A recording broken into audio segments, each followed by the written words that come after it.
इस चैप्टर 4 में हम लोग एयर के बारे में बात करेंगे। जो ह्यूज ब्लैंकेट ऑफ एयर है हमारे अर्थ के सरफेस के ऊपर, इसको बोलते हैं एटमॉस्फेयर। ये एटमॉस्फेयर हमें सन की किरणों से बचाता है। इस एटमॉस्फेयर की बहुत अलग अलग लेयर्स हैं, उसको देखेंगे। इस एटमॉस्फेयर में बहुत सारे फिनोमिना हो रहे हैं। इस एटमॉस्फेयर में जो परमानेंट विंड्स चल रही हैं, जो टेम्परेरी विंड्स चल रही हैं, उसका हल्का फुल्का आइडिया लेंगे। हम लोग बहुत डेप्थ में नहीं जाएंगे क्योंकि बहुत डेप्थ हायर क्लासेस में डिस्कस होगी।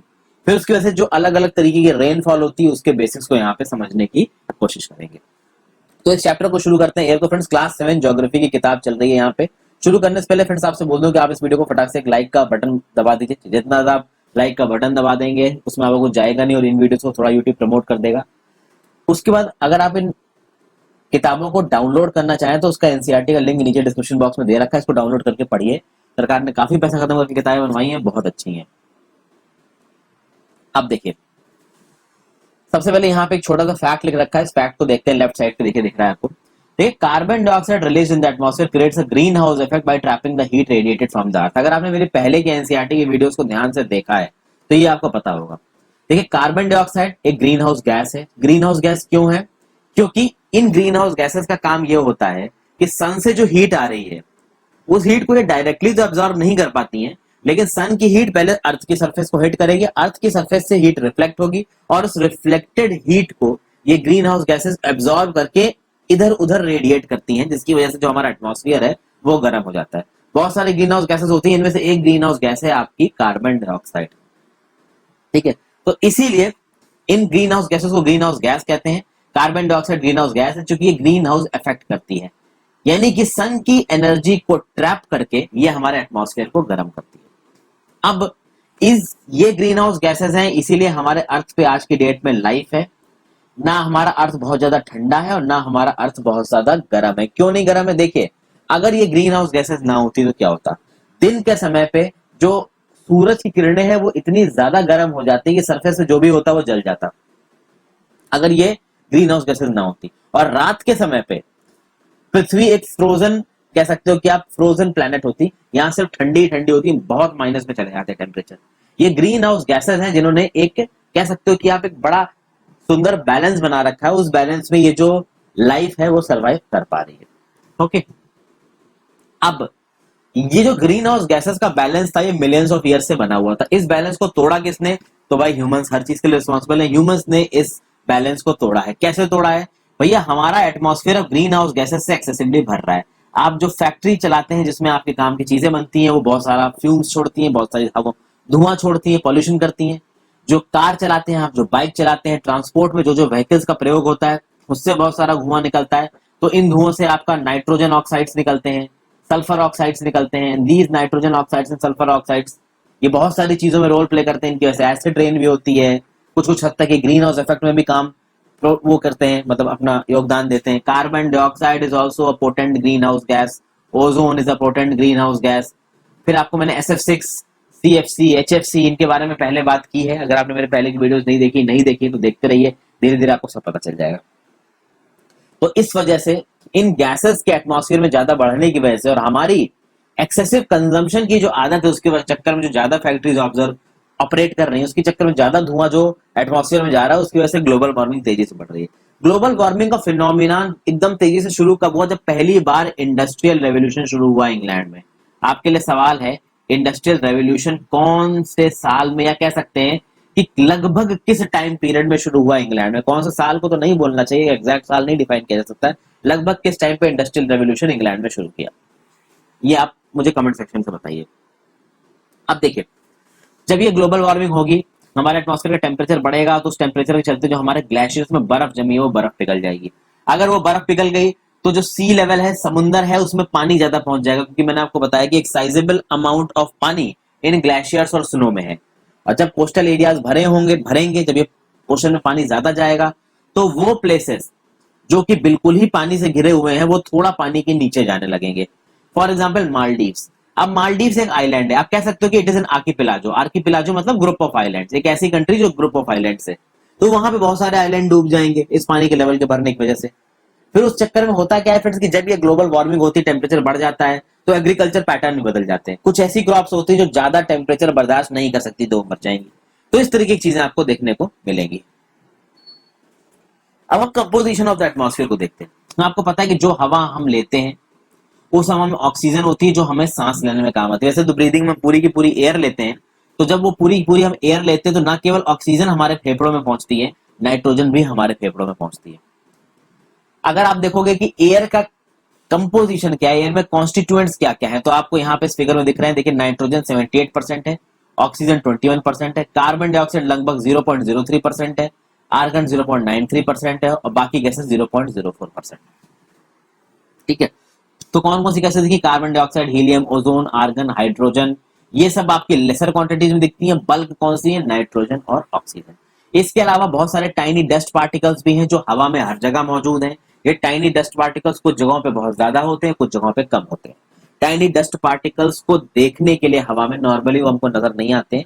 इसको देखने के लिए हमने क्लास 6 में एक एक्टिविटी की थी, मोस्ट प्रॉब्ली साइंस की किताब में की थी। अगर आपने मेरी पहले की वीडियोस देखी हैं तो आपको पता चलेगा, समझ में आ गया। तो ये कंपोजिशन में देख लिया। यहाँ पे हमको एक चीज पता चली कि हवा में जो गैस सबसे ज्यादा है वो है नाइट्रोजन। जो लोग नोट्स बनाने के पर्सपेक्टिव से चीजें देखते हैं वो इस जो ग्राफ है एयर के कंपोजिशन का, इसको जरूर बना लें और ग्लोबल वार्मिंग की डेफिनेशन लिख लें, ग्रीन हाउस इफेक्ट क्या है और ग्रीन हाउस गैसेस कौन कौन सी होती है कहीं पे जॉट डाउन कर लें। उसके आगे नाइट्रोजन सबसे ज्यादा प्लेंटीफुल गैस है। जब हम हवा लेते हैं तो बहुत सारी नाइट्रोजन हमारे लंग्स में भी चली जाती है, बट देखिए दोस्तों, नाइट्रोजन इस फॉर्म में अंदर जाके बहुत ज्यादा नॉन रिएक्टिव होती है, वो हमको किसी भी तरीके का नुकसान नहीं पहुंचाती है, बट वो हमको किसी भी तरीके का फायदा भी नहीं पहुंचाती जब हम एयर ब्रीथ करते हैं। हमारे शरीर को हल्का फुल्का नाइट्रोजन की जरूरत होती है जो हमको अपने खाने पीने से मिलता रहता है। प्लांट्स को भी नाइट्रोजन की जरूरत होती है, ठीक है। लेकिन चूंकि हम लोग नाइट्रोजन को इनहेल करते हैं, जैसे अपनी ब्रीदिंग में लंग्स हमारी नाइट्रोजन में आती है फिर बाहर भी निकल जाती है, ओके। प्लांट सीधे सीधे इस नाइट्रोजन को ब्रीद नहीं कर सकते। मैंने आपको बताया कि प्लांट की लीव्स में स्टोमेटा होता है, उस स्टोमेटा के थ्रू गैसियस एक्सचेंज होता है, उसके थ्रू ऑक्सीजन को लेना, कार्बन डाइऑक्साइड को छोड़ना, इस तरीके की चीजें होती हैं। तो रेस्पिरेशन के प्रोसेस में मैंने आपको बताया कि प्लांट्स भी ऑक्सीजन इनहेल करते हैं और कार्बन डाइऑक्साइड को एक्सहेल करते हैं। फोटोसिंथेसिस में वो कार्बन डाइऑक्साइड को ज्यादा कंज्यूम करते हैं और ऑक्सीजन को ज्यादा रिलीज करते हैं, तो ओवरऑल प्लांट्स ऑक्सीजन ज्यादा रिलीज करते हैं। फिर अब हमने देखा कि भाई नाइट्रोजन की रिक्वायरमेंट प्लांट्स को भी है। अब अगर प्लांट्स को नाइट्रोजन की रिक्वायरमेंट है तो वो नाइट्रोजन कैसे लेंगे? डायरेक्ट तो हवा से ले नहीं सकती ब्रीदिंग के प्रोसेस के थ्रू। तो होता ही है कि बैक्टीरिया होता है। मैंने आपको बताया था कि भाई कुछ लेग्यूमिनस प्लांट्स के रूट्स में एक बैक्टीरिया होता है। बैक्टीरिया का नाम क्या था वो मुझे नीचे कमेंट बॉक्स में बताइए। तो ये कुछ बैक्टीरिया आपके सॉइल में रहते हैं और कुछ प्लांट्स के रूट्स में रहते हैं। ये क्या करते हैं कि एटमॉस्फेरिक नाइट्रोजन को यूजेबल फॉर्म में बदलेंगे, और वो कुछ ऐसा यूजेबल फॉर्म होगा जिसको सॉइल के थ्रू आपकी जो प्लांट की रूट्स है वो खींच लेंगे। तो इस तरीके से कुछ प्लांट्स जिनको आप लेग्यूमिनस प्लांट कहते हैं वो नाइट्रोजन फिक्सेशन कर सकते हैं। अगर ऑक्सीजन की बात करें तो oxygen is the second most plentiful gas in the air, ये हमें मालूम है। ह्यूमंस, एनिमल्स सबको ब्रीथ करने के लिए ऑक्सीजन चाहिए। यहाँ की प्लांट्स भी ब्रीथ करने के लिए ऑक्सीजन लेते हैं, और जो ग्रीन प्लांट्स होते हैं वो ऑक्सीजन को रिलीज करते हैं फोटोसिंथेसिस के दौरान। तो इस तरीके से जो ऑक्सीजन का कंटेंट है वो हवा में कांस्टेंट रहता है। कैसे कांस्टेंट रहता है कि भाई जो ह्यूमंस हैं और जो एनिमल्स हैं वो ऑक्सीजन ब्रीथ कर रहे हैं और कार्बन डाइऑक्साइड बाहर निकाल रहे हैं। इस कार्बन डाइऑक्साइड को फोटोसिंथेसिस के लिए जो प्लांट्स हैं वो अपने अंदर ले रहे हैं। इस कार्बन डाइऑक्साइड का इस्तेमाल करके फोटोसिंथेसिस करके वो अपना खाना बना रहे हैं और ऑक्सीजन को एज अ बाई प्रोडक्ट बाहर निकाल दे रहे हैं। तो एक दो पार्टियां दिख गई हमको। एक तरफ है आपके ह्यूमंस, एनिमल्स जो कि आपकी कार्बन डाइऑक्साइड रिलीज कर रहे हैं। इस कार्बन डाइऑक्साइड को प्लांट्स ले रहे हैं, ट्रीज ले रहे हैं और ऑक्सीजन बना के बाहर निकाल दे रहे हैं। तो एक बैलेंस बना हुआ है इन दोनों एक्टिविटीज की वजह से। ये बैलेंस हम लोग तोड़ देते हैं जब हम पेड़ काटते हैं। जब हम पेड़ काटेंगे तो ऑब्वियस सी बात है, जितना ज्यादा हम पेड़ काटेंगे उतना ही ज्यादा जो कार्बन डाइऑक्साइड से ऑक्सीजन बनने की प्रक्रिया है वो हो जाएगी धीमी। और जब वो प्रक्रिया हो जाएगी धीमी, ऑब्वियस सी बात है कल की डेट में ऑक्सीजन कम पड़ सकती है जगहों पे। अभी तो खैर उतने बुरे हालात नहीं आए। कार्बन डाइऑक्साइड भी एक बहुत जरूरी गैस है। ग्रीन प्लांट्स कार्बन डाइऑक्साइड का इस्तेमाल करते हैं अपना खाना बनाने के लिए, ऑक्सीजन छोड़ने के लिए। कई बार बता दें ह्यूमन, एनिमल्स ऑक्सीजन छोड़ते हैं। एक और तरीके से बैलेंस टूटता है। एक तो बैलेंस टूटा आपका कार्बन डाइऑक्साइड और ऑक्सीजन के बनने का, कैसा कि आपने पेड़ ज्यादा काट दिए। दूसरा बैलेंस तब टूटेगा कि जब आपने हद से ज्यादा फॉसिल फ्यूल जला दिए।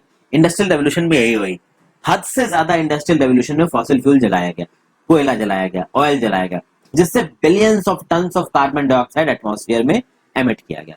जितना ज्यादा कार्बन डाइऑक्साइड ऑक्सीजन में एमिट किया गया उतना ही इस अर्थ का वेदर और क्लाइमेट खराब होगा।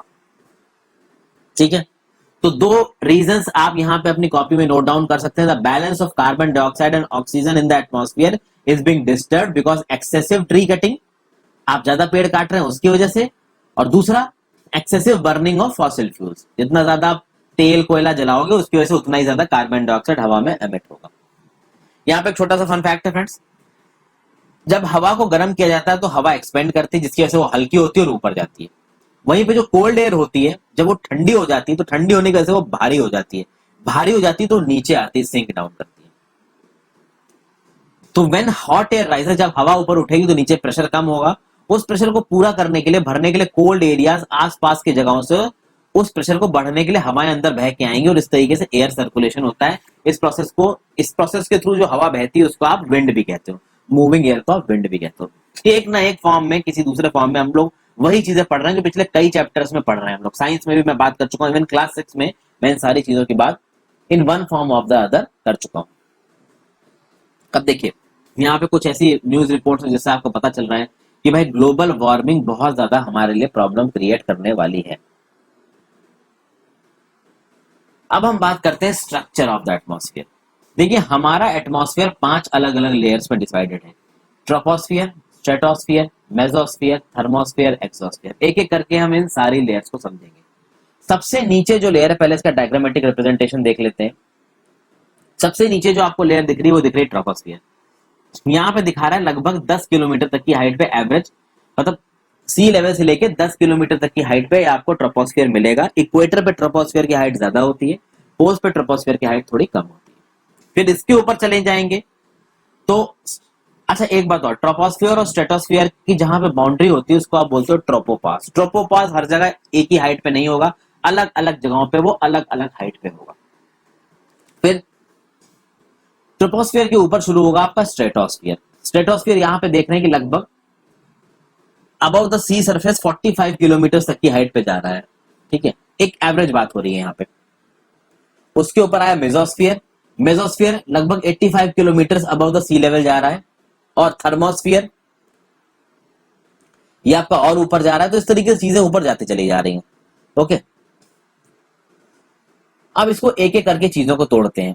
सबसे जरूरी लेयर हमारे लिए है ट्रोपोस्फियर, क्योंकि ये मोस्ट इंपॉर्टेंट लेयर है एटमॉस्फेयर की। क्यों इंपॉर्टेंट है? क्योंकि सारी human life, animal life, plant life इसी ट्रोपोस्फियर में सरवाइव कर रही है। Human life, animal life, plant life.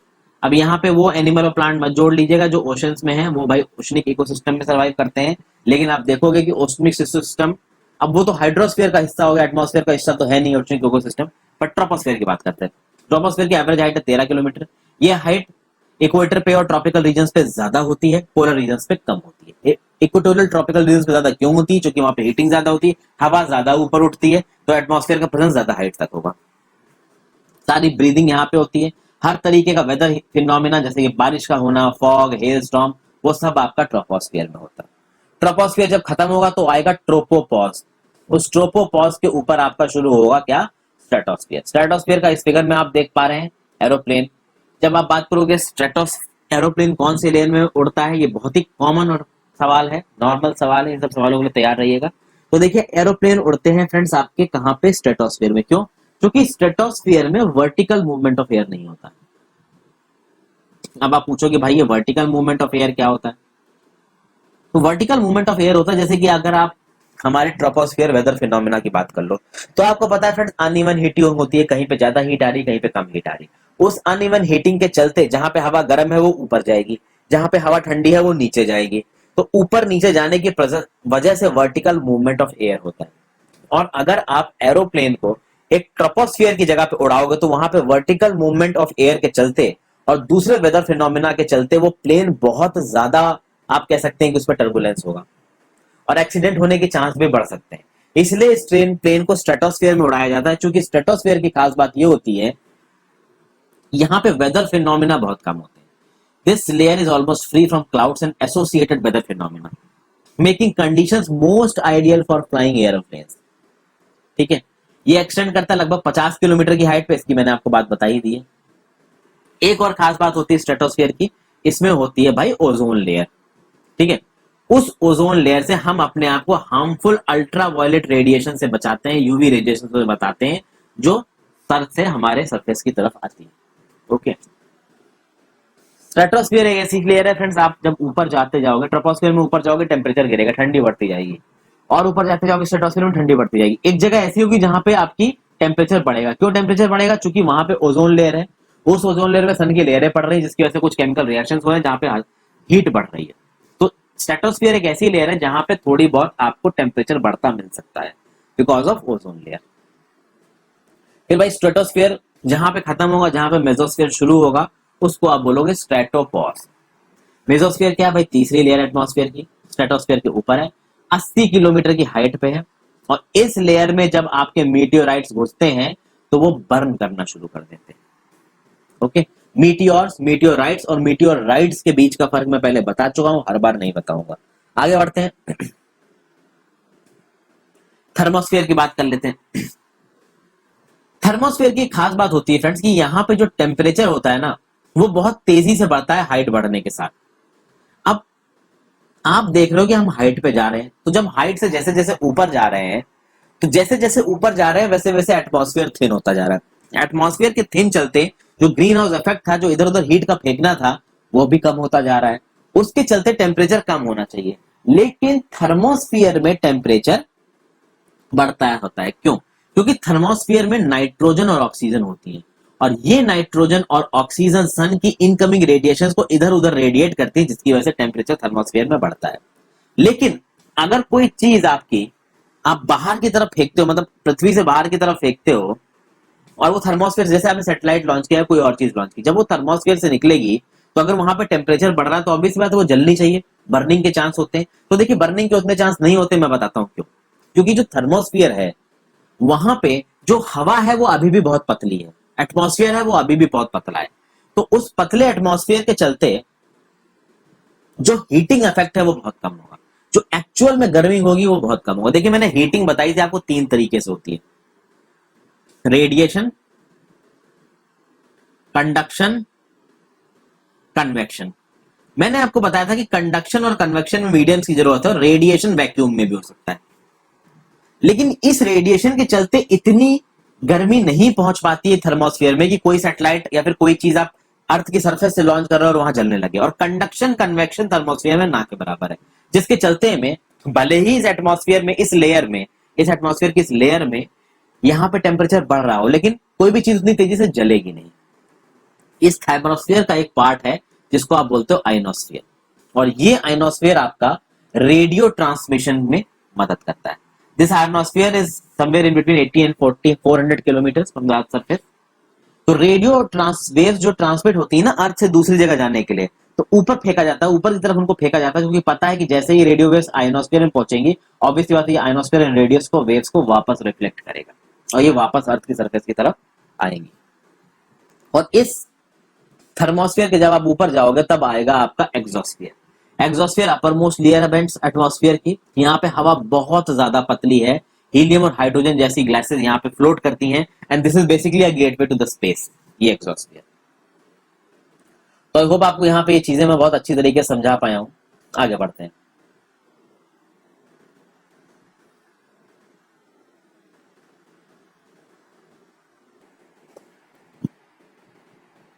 अब वेदर और क्लाइमेट की बात करें। देखिए, वेदर और क्लाइमेट के बारे में पहले भी आपसे बात कर चुका हूँ।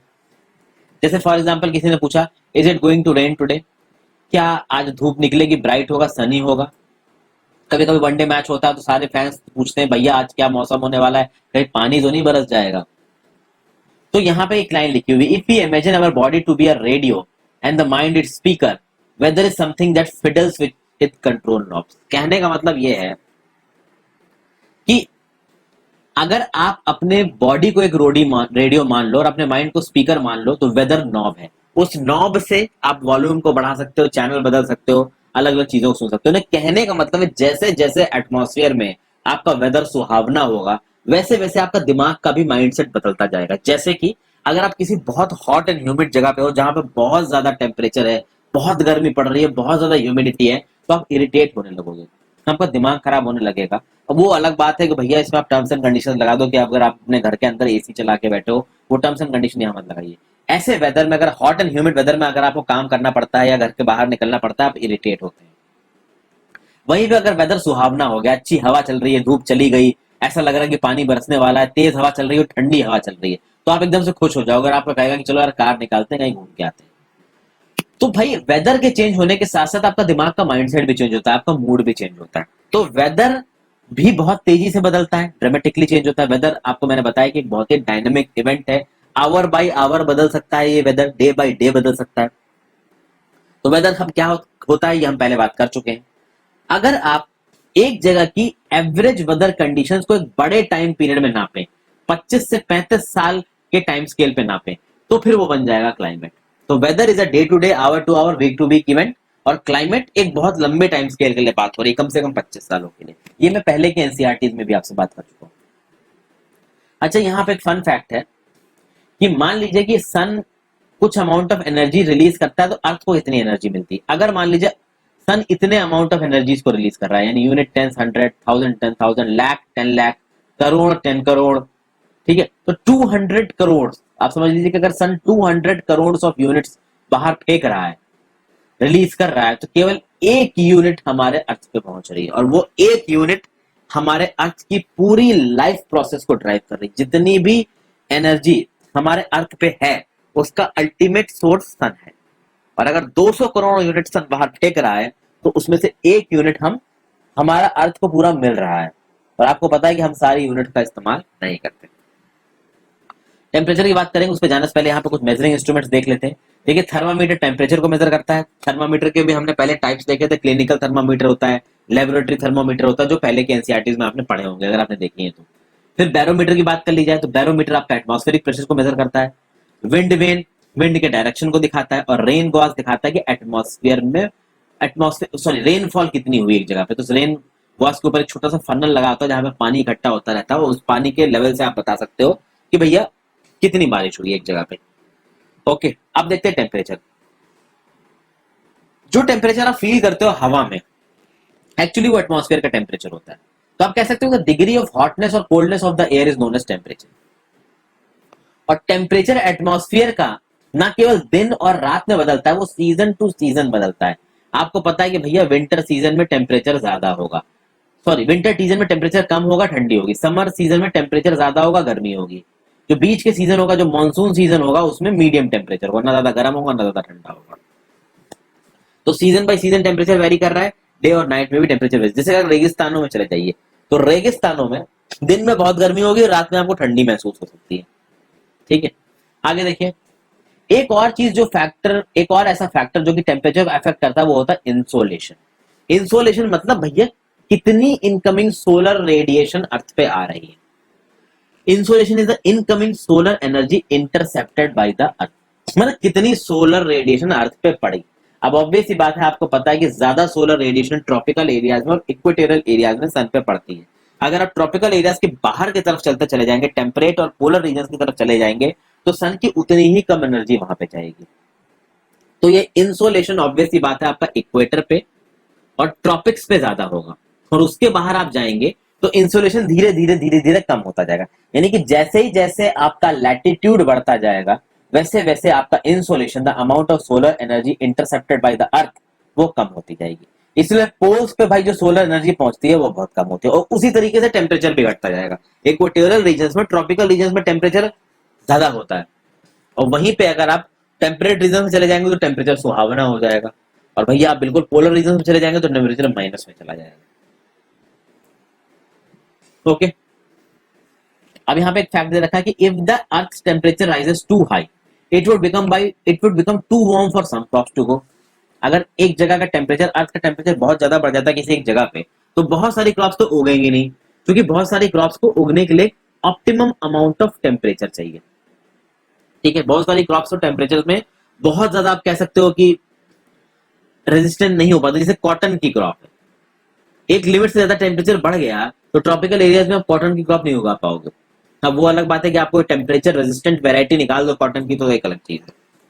फिर अगर आप सिटीज के टेम्परेचर की बात करो, तो सिटीज का टेम्परेचर भाई विलेजेस के टेम्परेचर से ज्यादा होता है। विलेज आपको नॉर्मल का ठंडे मिलेंगे। इसको मैंने पहले फॉरेस्ट वाली जो एनसीईआरटी की चैप्टर था उस फॉरेस्ट में आपको समझाया था क्या होता है फॉरेस्ट में। फॉरेस्ट में भैया आसपास स्ट्रीम्स होती हैं, विलेज वहां पे पेड़ होते हैं, उन पेड़ों से ट्रांसपिरेशन ज्यादा होता है, क्लाउड्स बनते हैं, पानी बरस जाता है, विलेजेस का टेम्परेचर बड़ा सुहावना रहता है। सिटीज का टेम्परेचर उतना ही गर्म रहेगा। क्यों? क्योंकि आज की सिटी बन चुकी है हीट आइलैंड। हीट आइलैंड कैसे बन गई है भैया? वहां पे सीमेंट से, कंक्रीट से बहुत कंस्ट्रक्शन हुआ है, एस्फॉल्ट से रोड बनी है, और ये सीमेंट, कंक्रीट और रोड्स बहुत ज्यादा गर्म होती हैं दिन में, और यही गर्मी ये रात में रिलीज करते हैं, जिसके चलते रात में बहुत ज्यादा गर्मी हो जाती है। इसलिए जो सिटीज हैं वो बहुत गर्म होती है। प्लस भैया सिटी में लंबी लंबी हाई राइज बिल्डिंग है, जितनी ज्यादा बिल्डिंग, जितना ज्यादा कंक्रीट, उतना ज्यादा वो एयर को, वार्म एयर को ट्रैप करेंगी और एयर टेम्परेचर को बढ़ाएंगी। और ये फिनोमेना आपका विलेजेस में नहीं होता है, इसलिए विलेजेस में आपको सुहावना टेम्परेचर मिलेगा। अगर टेम्परेचर की मेजरिंग यूनिट की बात करें तो भैया टेम्परेचर की मेजरिंग यूनिट है डिग्री सेल्सियस। इसको इन्वेंट किया था एंडर सेल्सियस, इनके नाम पे पड़ा है। सेल्सियस स्केल पे पानी बर्फ बन जाएगा 0 डिग्री सेल्सियस पे और बॉयल करेगा 100 डिग्री सेल्सियस पे। एक और फैक्ट दे रखा है एयर प्रेशर से रिलेटेड, ये फैक्ट यहाँ लेफ्ट पे देखिए। आपको पता है कि भैया मून पे, चंद्रमा पे कोई हवा नहीं होती, इसलिए वहां पे कोई एयर प्रेशर नहीं होता। जैसे पृथ्वी पे एयर प्रेशर, चंद्रमा पे कोई एयर प्रेशर नहीं है। इसलिए एस्ट्रोनॉट्स को एक स्पेशल प्रोटेक्टिव स्पेस सूट पहन के जाना पड़ता है, और इस स्पेस सूट में हवा बनी रहती है। क्यों हवा होती है?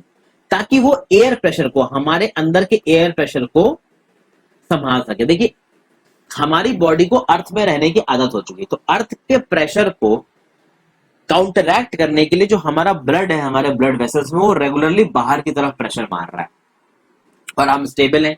अगर हम एकदम से मून पे पहुंच जाएंगे और हमने कोई भी प्रोटेक्टिव गियर नहीं पहना है, तो हमारे जो ब्लड का प्रेशर है वो बाहर की तरफ खींचेगा, और बाहर से कोई प्रेशर है नहीं, तो ब्लड वेसल्स फट सकती हैं, जिसके चक्कर में जो एस्ट्रोनॉट्स हैं उनको खून निकलने लगेगा।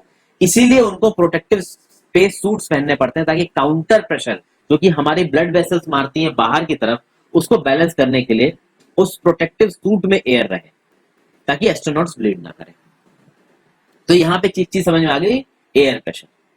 भाई आपको पता है कि हमारे एटमॉस्फेयर में जो प्रेशर है ना, वो हम पे लगातार धक्का मार रहा है।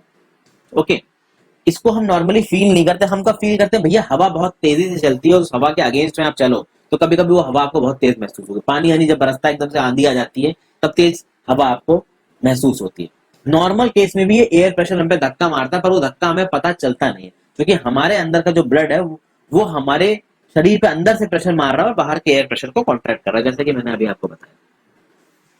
तो आप कह सकते हो कि air pressure is defined as a pressure exerted by the weight of the air on the earth surface. जैसे जैसे आप एटमॉस्फेयर में ऊपर की तरफ जाते जाओगे, ये प्रेशर गिरता जाएगा। एयर प्रेशर हाईएस्ट होता है सी लेवल पे और कम हो, और जैसे जैसे आपकी हाइट बढ़ेगी एयर प्रेशर कम होगा। क्यों? ऑब्वियसली बात है, पर नीचे हवा आपकी ज्यादा है, ऊपर जैसे जैसे आप जाते जाओगे वैसे वैसे हवा कम होती जाएगी। जैसे जैसे हवा कम होती जाएगी उसका प्रेशर भी कम होता जाएगा। किसी एक जगह पे एयर प्रेशर कितना होगा, वो वहां पे उसका जो सबसे मेन डिसाइडिंग फैक्टर होगा वो होगा टेम्परेचर। किसी जगह पे टेम्परेचर ज्यादा है तो हवा ज्यादा गर्म हो जाएगी, जब ज्यादा गर्म हो जाएगी वो हल्की हो जाएगी, हल्की हो जाएगी वो ऊपर उठेगी, और वहां बन जाएगा एक लो प्रेशर एरिया, क्योंकि वहां की हवा ऊपर उठ गई है। जहां पे टेम्परेचर कम होगा वो जगह हो जाएगी ठंडी, वहां पे हवा नीचे ऊपर ना जाके वहां पे हवा नीचे डिसेंड करेगी, वहां पे प्रेशर ज्यादा होगा। और अगर मान लीजिए किसी जगह पे लो प्रेशर है और पास में एक हाई प्रेशर है, तो इस हाई प्रेशर से लो प्रेशर की तरफ एक हवा चलेगी, इस मूविंग एयर को आप बोलोगे विंड।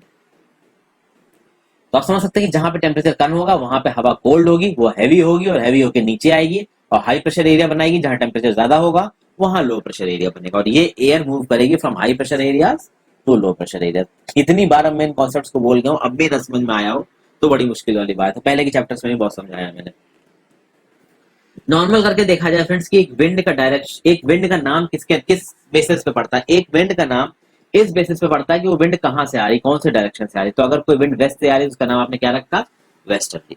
अभी वेस्टर्ली, ईस्टर्ली, ये सब अभी थोड़ी देर में देखेंगे। तो देखिए विंड का मूवमेंट होता है जब हवा मूव करती है from high pressure area to low pressure area, उसको बोलते हैं विंड। ओके, आप विंड का काम कैसे देखोगे? आपके पास जो पेड़ के पत्ते हैं वो एकदम से हिलने लगे, कभी कभी कस के स्टॉर्म आता है तो भैया पूरे पूरे पेड़ उखड़ जाते हैं, कच्चे घर उखड़ जाते हैं।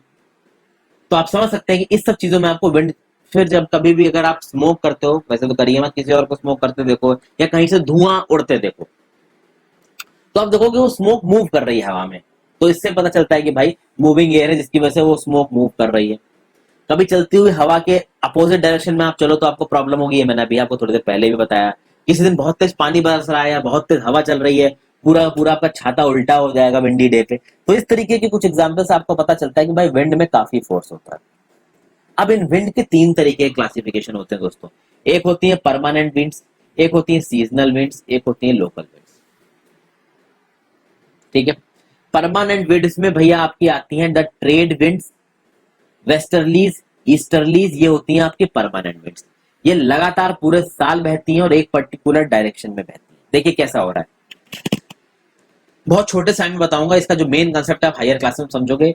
इस इक्वेटर पे बहुत ज्यादा गर्मी वाला इफेक्ट होगा, गर्मी वाला इफेक्ट होगा तो गर्मी के चलते यहाँ पे टेम्परेचर ज्यादा होगा, हवा ऊपर उठेगी, हवा ऊपर उठेगी तो लो प्रेशर बेल्ट बनेगी। पोल्स पे सर्दी बहुत ज्यादा होगी, पोल्स पे सर्दी बहुत ज्यादा होगी तो ऑब्वियसली बात है टेम्परेचर कम होगा, हवा यहाँ पे सिंक करेगी तो क्या बनेगी, हायर प्रेशर बेल्ट। ठीक है। अब दो प्रेशर बेल्ट तो सीधे सीधे टेम्परेचर के चलते नजर आ रही है। एक तो इक्वेटोरियल लो प्रेशर बेल्ट जो कि आप 0 डिग्री में बन रही है, और जो पोल से बन रही है उसको आपने क्या बोल दिया, हाई प्रेशर बेल्ट बोल दिया। अब इस इक्वेटोरियल लो प्रेशर बेल्ट जो कि इक्वेटर पे बन रही है, यहाँ पे जो हवा कम हुई है उस हवा की भरपूर करने के लिए एक हाई प्रेशर बेल्ट बनेगी यहाँ पे हॉट्स लैटिट्यूड्स पे, जिसको आप बोलते हो हाई सब ट्रॉपिकल हाई प्रेशर बेल्ट। ये आपकी 30 से 35 डिग्री नॉर्थ में बन रही है, और ऐसी एक बेल्ट 30 से 35 डिग्री साउथ में बनेगी, जिसको आप बोलोगे सब tropical house pressure belt south. तो दो हॉट्स लैटिट्यूड्स बन रहे हैं, तो सब ट्रॉपिकल हाई प्रेशर बेल्ट से भी आपकी हवा चल रही है इस डायरेक्शन में इक्वेटर की तरफ, और सब tropical high pressure belt south से भी हवा कुछ ऐसे चल रही है। ये हवा ऐसे क्यों चल रही है, ये कोरियालिस इफेक्ट की वजह से चल रही है। ठीक है। ये क्या होता है इसको मैंने अपने पहले वाली वीडियोस में समझाया था और आगे वाली क्लासेस में भी समझाऊंगा, अभी इसलिए नहीं समझाऊंगा क्योंकि टॉपिक अभी का नहीं है, अभी बेकार में टाइम बहुत ज्यादा जाएगा। फिर उसी तरीके से देखिए यहाँ पे हाई प्रेशर बेल्ट बन रहा है फ्रेंड्स पोल्स पे। इस हाई प्रेशर बेल्ट को बैलेंस करने के लिए एक सब पोलर लो प्रेशर बेल्ट बनेगा लगभग 60 डिग्री नॉर्थ लैटिट्यूड पे, और हवा कुछ ऐसे चलेगी जिसको आप पोलर स्टर्लीज कर रहे हैं। ऐसा एक फिनोमिना आपका साउथर्न हेमिस्फीयर में भी होगा।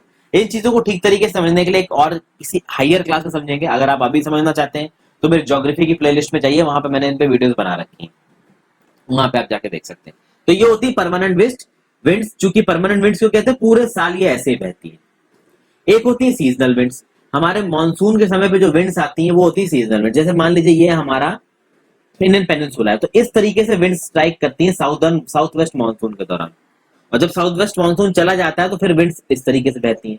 तो इसको आप बोलते हो सीजनल रिवर्सल ऑफ विंड्स। ये यूपीएससी प्रीलिम्स में सवाल भी आया कि भाई the seasonal reversal of winds, ये बेसिकली मॉनसूनल फिनोमेना है। फिर कुछ होते हैं फ्रेंड्स लोकल विंड्स। देखिए लोकल विंड्स की खास बात होती है कि ये किसी एक पर्टिकुलर एरिया में बहती हैं और किसी ईयर के एक पर्टिकुलर टाइम में बहती हैं, इसलिए इनको लोकल विंड कहा जाता है। अब लोकल विंड का एक एग्जांपल फ्रेंड्स आपका लैंड ब्रीज भी है और सी ब्रीज भी है। लैंड ब्रीज और सी ब्रीज को मैंने पहले के चैप्टर में बहुत तरीके से क्लियर किया है, तो यहां दोबारा रिपीट नहीं करूंगा। तो land breeze and sea breeze और लोकल विंड्स ये आपको एक कोस्टल एरियाज में मिल जाएंगी। उसी तरीके से लू की बात कर लीजिए, तो भाई गर्मी के महीने में इंडिया, पाकिस्तान, इसके डेजर्ट इलाके में और जो हमारे नॉर्दर्न स्टेट्स हैं, पाकिस्तान की कई प्रोविंसेस में गर्म हवा चलती है जिसको आप बोलते हो लू। ये मई जून के समय पे चलती है और बड़ी जबरदस्त गर्मी करती है ये। उसी तरीके से दुनिया भर में और ऐसी बहुत सी लोकल विंड्स है, जैसे कि चिनूक है, सिरोको है, फोएन है, इस तरीके की बहुत सी लोकल विंड्स हैं जिनको मैंने अपने चैनल पे ऑलरेडी पढ़ा रखा है। आगे इनमें भी बताऊंगा, जैसे जैसे टॉपिक्स का समय आएगा वैसे वैसे सारे टॉपिक्स हम लोग कवर करेंगे। फिर साइक्लोन की बात करते हैं। साइक्लोन की बात भी मैंने पहले एनसीईआरटी में करी है, नेचर्स फ्यूरी। तो यहाँ पे एक छोटा सा फैक्ट दे रखा है, हालांकि इस फैक्ट की कई सारी चीजें मैं पहले भी डिस्कस कर चुका हूँ, पर चूंकि इस किताब में है तो एक बार और डिस्कस करते हैं। तो ओडिशा हमारे इंडिया के ईस्टर्न कोस्ट पे है, साइक्लोन प्रोन है। तो आपको पता है फ्रेंड्स बहुत सारे साइक्लोन बे ऑफ बंगाल में ओरिजिनेट होते हैं। तो 17 से 18 अक्टूबर 1999 को एक साइक्लोन ने हिट किया उड़ीसा के 5 डिस्ट्रिक्ट्स को। उसके बाद एक और साइक्लोन आया 29 अक्टूबर 1999 को, भैया इतनी तबाही मची, जबरदस्त विंड वेलोसिटी, रेन और टाइडल सर्ज था, 260 किलोमीटर प्रति घंटे की विंड चल रही थी, 36 घंटे तक ये विंड चलती रही भैया। ट्रीज उखाड़ मारे, कच्चे, जब सोचिए एक ट्री को उसके जड़ से उखाड़ दिया तो कच्चे जो हाउसेज होते हैं थैच रूफ वाले वो तो उड़ ही जाएंगे। बहुत सारे इंडस्ट्रियल शेड्स के टीन उड़ गए, बहुत सारे हाउसेज उड़ गए, टेलीकॉम कम्युनिकेशन लाइंस पूरी की पूरी उखड़ गई। 3 दिन तक लगातार पानी बरसता रहा, रेन्स अंदर आ गई।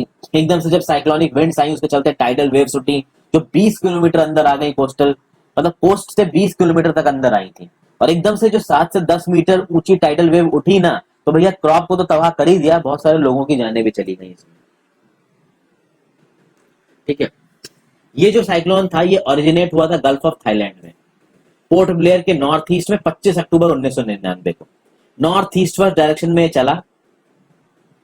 ठीक है, और नॉर्थ वेस्टवर्ड डायरेक्शन, सॉरी, अगर यहां से हुआ है ये गल्फ ऑफ थाईलैंड है तो यहां से नॉर्थ वेस्टवर्ड डायरेक्शन। जरा इसका एक बार मैप देखते हैं। ये देखिए, ये है gulf of Thailand friends. Gulf of Thailand किस किस से बाउंड्री बना रहा है? थाईलैंड से तो बाउंड्री बना ही रहा है, कंबोडिया से भी बाउंड्री बना रहा है, वियतनाम से भी बाउंड्री बना रहा है, और यहाँ पे ओरिजिनेट होके, इस लाल वाले साइन से ओरिजिनेट होके फिर ये नॉर्थ वेस्टवर्ड चला, और फाइनली कई दिनों बाद ये पहुंचा भैया उड़ीसा। उड़ीसा में 29 अक्टूबर 10:30 बजे सुबह एराज्मा और बालीकुड़ा के बीच में इसने स्ट्राइक किया। भैया उड़ीसा में तो तबाही मचा डाली, भुवनेश्वर, कटक और 28 कोस्टल टाउन्स में बवाल मच गया। 13 मिलियन, 1 करोड़ 30 लाख लोगों पे इफेक्ट पड़ा। कितने सारे लाइफ स्टॉक मर गए, कितनी सारी फसल, आपकी वेजिटेबल्स की, फ्रूट्स की, चावल की फसलें बर्बाद हो गई। टाइडल सर्ज के चक्कर में कितना सारा एग्रीकल्चरल लैंड इनफर्टाइल हो गया। बहुत सारे साल, टीक, बैम्बू के ट्रीज उखड़ गए। पैरादीप और कोनार्क के बीच में जो मैंग्रोव फॉरेस्ट थे वो गायब हो गए। तब एकदम बर्बादी सी मच गई। ठीक है, तो ये हमने एक फैक्ट देखा। अब देखिए, यहाँ पे 2-3 तरीके की रेनफॉल्स दिखा रखी है फ्रेंड्स। कन्वेक्शनल रेनफॉल है। इस कन्वेक्शनल रेनफॉल में क्या हो रहा है कि भाई पानी एक जगह से इवेपोरेट हो रहा है, इवेपोरेट होकर ऊपर गया, जब एक लिमिट से ऊपर पहुंचा तो ठंडे होने की वजह से फिर वो क्लाउड में कन्वर्ट हो गया, और जब क्लाउड अपनी वाटर होल्डिंग कैपेसिटी को छोड़ देते हैं तो वो रेन के फॉर्म में नीचे बरसने लगता है। तो उसको बोलते हैं कन्वेक्शनल रेनफॉल, कि वाटर से पानी ऊपर उठा और पानी ऊपर उठने की ऊपर साथ साथ ऊपर जाके वो क्लाउड्स में कन्वर्ट हुआ, और फिर वो क्लाउड्स जब पानी में फिर से चेंज होंगे, पानी नीचे बरस जाएगा। तो ये तो हो गया अभी कन्वेक्शनल रेनफॉल। ओरोग्राफिक रेनफॉल कहाँ होती है? ओरोग्राफिक रेनफॉल माउंटेनियस रीजन्स में ज्यादा होती है दोस्तों। क्या होता है कि ये मॉइस्ट एयर है, अब ये पहाड़ पे क्लाइंब कर रही है। अब ये मॉइस्ट एयर एक लिमिट तक पहाड़ पे क्लाइंब करेगी, एक लिमिट के ऊपर जाने के बाद ये अपने आप को क्लाउड्स के फॉर्म में हल्का फुल्का कन्वर्ट करेगी और पानी बरसाना शुरू कर देगी।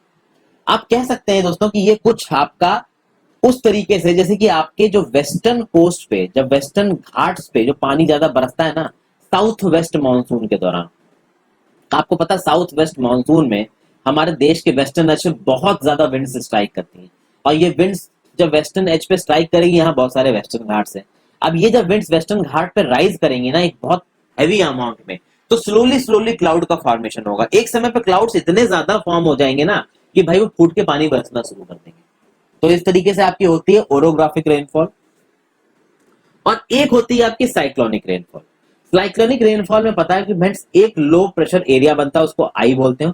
उस आई के चारों तरफ विंड्स घूमती हैं। नॉर्दर्न हेमिस्फीयर में विंड्स एंटी क्लॉकवाइज डायरेक्शन में घूमती हैं, और ये विंड्स देखिए नीचे से शुरू होंगी। ठीक है, नीचे से शुरू होंगे, वो ऊपर की तरफ विरल करते हुए जाएंगे। अब जैसे अब जो साइक्लोन होता है वो सिर्फ नीचे से ना होता है, भैया बहुत हाइट तक होता है। तो जैसे जैसे विंड एंटी क्लॉकवाइज डायरेक्शन में घूम के ऊपर की तरफ जा रही है, जैसे जैसे ऊपर की तरफ जा रही है वैसे वैसे टेम्परेचर गिर रहा है। टेम्परेचर गिर रहा है, ये विंड्स क्लाउड फॉर्मेशन करेंगी, पानी बरसने लगेगा। अच्छा, साइक्लोन में पानी बरसने का जो प्रोसेस होता है वो और ट्रिकी होता है। ऐसा होता है कि दो साइड से विंड भैया गर्म होती है, और दो साइड से विंड जो घूम रही होती है वो ठंडी होती है। उसके चक्कर में कॉम्प्लेक्स सा फिनोमिना बनता है और क्लाउड फॉर्मेशन होता है। उस क्लाउड फॉर्मेशन के चलते पानी बरसता है। बस फिलहाल के लिए आप ये समझ लीजिए कि साइक्लोन बनेगा, विंड्स नॉर्दर्न हेमिस्फीयर में एंटी क्लॉकवाइज घूम रही हैं। वो एंटी क्लॉकवाइज घूमने के साथ साथ ऊपर भी जा रही है, जितना वो ऊपर जा रही है उतना वो ठंडी हो रही है। ठंडी के चलते आपके क्लाउड्स बन रहे हैं। क्लाउड्स जब अपना प्रेसिपिटेशन शुरू कर देंगे, जो कि वो कर ही देंगे, तो पानी बरसने लगेगा आपका साइक्लोन में। और जैसा कि मैंने आपको साइक्लोन में बताया है, साइक्लोन अपनी एनर्जी समुद्र से उठाता है। जैसे पानी का सप्लाई कट होगा वैसे वैसे साइक्लोन की जो ताकत है वो कम होती जाएगी। मॉइस्चर की बात करते हैं फ्रेंड्स। पानी लैंड से इवेपोरेट होता है, डिफरेंट वाटर बॉडी से इवेपोरेट होता है, वो ऊपर जाके वाटर वेपर बनता है। तो किसी एक जगह पे हवा में कितना पानी है, कितना मॉइस्चर, उसको आप बोलते हैं ह्यूमिडिटी। मतलब कि एक हवा ने अपने अंदर कितने पानी को होल्ड कर रखा है, that is known as humidity, the amount of water vapour it is holded. अगर तो हवा पानी से भरी हुई है तो भाई ह्यूमिडिटी होगी ज्यादा, उसको आप बोलोगे ह्यूमिड डे। जितनी ज्यादा हवा गर्म होगी उतनी ही ज्यादा उसकी पानी वाटर वेपर को पकड़ने की कैपेसिटी ज्यादा होगी, उतनी ज्यादा वो ह्यूमिड हो सकती है। और जब हवा ह्यूमिड होगी आपको बहुत इरिटेट करेगी, क्योंकि क्या होता है आपके बॉडी को कूलिंग इफेक्ट कैसे मिलता है। आपकी बॉडी से मान लीजिए पसीना निकल रहा है और हवा बही, अब उस हवा में ह्यूमिडिटी नहीं है, वाटर वेपर मॉइस्चर का जो कंटेंट है वो कम है, तो वो हवा मॉइस्चर आपके शरीर से आराम से उठा लेगी, और जब वो हवा मॉइस्चर आपके शरीर से आराम से उठा लेगी तो आपको कूलिंग इफेक्ट मिलेगा। लेकिन वो तब होगा जब आसपास की हवा आपकी ड्राई हो, ह्यूमिड ज्यादा ना हो। अगर तो हवा ह्यूमिड, उसमें ऑलरेडी वाटर कंटेंट ज्यादा है, वाटर वेपर ज्यादा है, तो वो आपके शरीर से हवा उठाएगी ही नहीं, जिसके चक्कर में आपके शरीर पे जो पसीना है वो जाएगा ही नहीं, तो आप और इरिटेट करोगे। क्योंकि ह्यूमिड डे के दिन जो हमारे चारों तरफ हवा होती है, कोस्टल एरियाज में जो हवा होती है उसमें ऑलरेडी बहुत वाटर वेपर होता है, तो वो आपके शरीर से मॉइस्चर को नहीं उठाएगी, तो गर्म तो करेगी करेगी और कोई भी कूलिंग इफेक्ट नहीं देगी। इसलिए आप ज्यादा इरिटेटेड फील होगे ह्यूमिड डे के दिन। तो ह्यूमिड डे के दिन आपके कपड़े आप बहुत मुश्किल से सूखेंगे, आपका पसीना आसानी से इवेपोरेट नहीं होगा, इसलिए आपको बहुत अनकंफर्टेबल लगेगा। तो इस तरीके की चीजें होती हैं। फिर जब ये वाटर वेपर ऊपर उठना शुरू होता है तो भाई ठंडा होता है, ठीक है। ठंडा होने के साथ साथ भाई this water vapour condenses causing formation of droplets of water, ठीक है। तो ऊपर गया, कंडेंस हुआ, water of droplets of water में बदल गया। ये ड्रॉपलेट्स ऑफ वाटर जब एक जगह पे बहुत बड़े मासेस में मिलती हैं तो वो बन जाती हैं क्लाउड्स। अब जब तक इन क्लाउड्स ने पानी को रोक लिया तब तक तो ठीक है, जब नहीं रोक पाया तो प्रेसिपिटेशन शुरू हो गया, बारिश शुरू हो गई। तो ये होता है आपका phenomena, simple phenomena convectional rainfall का। कुछ कुछ ऐसा फिनोमिना आपका इस ओरोग्राफिक रेनफॉल और साइक्लोनिक रेनफॉल में भी हो रहा है, पर अलग तरीके से हो रहा है। ओरोग्राफिक रेनफॉल में क्लाउड फॉर्मेशन में और बारिश के फॉर्मेशन में माउंटेन का मेजर रोल है, तो साइक्लोनिक रेनफॉल में साइक्लोन के घूमने का मेजर रोल है, ठीक है। इसका और एक आप देखें अगर फ्रेंड्स, मॉइस्चर के होने का हवा में, तो जेट प्लेन्स होते हैं, जेट प्लेन्स जब स्काई में उड़ते हैं, अगर वो एक ऐसे एटमॉस्फेयर में उड़ रहे हैं जहां पे हवा का मूवमेंट कम है, तो आपने भी इस फिनोमिना को कभी ना कभी देखा होगा कि बहुत ऊंचाई में जो जेट प्लेन्स उड़ रहे होते हैं, ऐसा लगता है कि पीछे एक व्हाइट ट्रेल छोड़ रहे हैं। वो एक्चुअली व्हाइट ट्रेल आपका उनके इंजन से निकला हुआ मॉइस्चर होता है, ठीक है ना। और अगर जहां पे वो मॉइस्चर निकाल रहे हैं, अगर वहां पे मूवमेंट ऑफ एयर ज्यादा नहीं है, तो ये मॉइस्चर आपको कुछ देर के लिए वहां पे नजर आएगा, आपकी नेकेड आई से भी नजर आएगा, ओके। तो एक्चुअली में हवा के मूवमेंट ना होने की वजह से वो जो प्लेन पीछे की तरफ एग्जॉस्ट निकाल रहा है, जो स्मोक निकाल रहा है, मॉइस्चर निकाल रहा है, वो डिसिसिपेट नहीं होनी, क्योंकि हवा की मूवमेंट नहीं है, तो वो एक व्हाइट ट्रेल की तरह आपको नजर आता है, ठीक है। फिर आगे हम बात करें, एक तरीके से आप कह सकते हो कि that is a formation of cloud, small clouds. फिर जो प्रेसिपिटेशन लिक्विड फॉर्म में नीचे सरफेस पे पहुंचता है उसको आप बोलते हो बारिश, रेन। जो ज्यादातर हमारा ग्राउंड वाटर है वो इसी रेन वाटर से बना है। पानी बरसा, उस पानी को ये कह सकते हो कि आप पेड़ की जड़ों ने धीरे धीरे धीरे धीरे सीप करके सॉइल के थ्रू ग्राउंड वाटर एक्टिफायर्स में पहुंचा दिया। तो ये प्लांट्स प्रिजर्व करते हैं पानी को, ओके। अच्छा मान लीजिए कभी कभी आपने देखा होगा कि पहाड़ों के साइड में बहुत सारे ट्रीज उगाते हैं। अब कई बार होता है कि पहाड़ों के थ्रू रास्ता बनाने के बाद ये बहुत सारे ट्रीज काट दिए जाते हैं, उसके क्या घाटा है। अगर आप ट्रीज काट दोगे पहाड़ों पे, खासकर वेस्टर्न घाट्स के जो पहाड़ उस पर बहुत ट्रीज है, तो अगर आप वो ट्रीज को काटते हो तो जो पानी होगा ना रेन वाटर का, वो उस बेयर माउंटेन पे बहेगा, जिसके चलते लो लाइंग एरियाज जहां पे एक बस्ती हो सकती है, जहां पे एक सेटलमेंट हो सकती है, वहां पे एकदम से बाढ़ आ सकती है। तो तीन तरीके की रेनफॉल मैंने देखी फ्रेंड्स, आप बताइए हमको, convectional rainfall, orographic rainfall, cyclonic rainfall. तीनों के मैकेनिज्म आपको बेसिक में मैंने समझाए। कुछ और तरीके के प्रेसिपिटेशन भी होते हैं, हेल, स्नो, शीट। तो आप समझ सकते हैं कि rainfall is very important for the survival of plants के लिए, एनिमल्स के लिए। फ्रेश वाटर हमारे अर्थ सरफेस पे रेनफॉल से ही आता है, यानी कि आप कह सकते हो कि ओशन का पानी जो कि हम नॉर्मल तरीके से इस्तेमाल नहीं कर सकते, बहुत गंदा है, उसको प्योरीफाई करके फ्रेश वाटर के फॉर्म में हमारे धरती तक लाने में जो सबसे मेजर रोल है वो है रेनफॉल का। और उस रेनफॉल को कराने में एक बहुत मेजर रोल है ट्रीज का, और इस ट्रीज को काट के हम अपने पेड़ों में कुल्हाड़ी मार रहे हैं। तो ये था पूरा एनसीईआरटी का एक्सप्लेनेशन फ्रेंड्स। आई होप ये एक्सप्लेनेशन आपको पसंद आया हो। अगर थोड़ी सी भी ये वीडियो पसंद आई हो तो फ्रेंड्स इस वीडियो को लाइक जरूर कर लीजिए और चैनल को सब्सक्राइब कर लीजिए। ऐसा करने में आपका तो कुछ जाएगा नहीं, इतना कर देंगे तो आप मेरे लिए काफी कुछ कर देंगे। Thank you for watching friends, have a great day.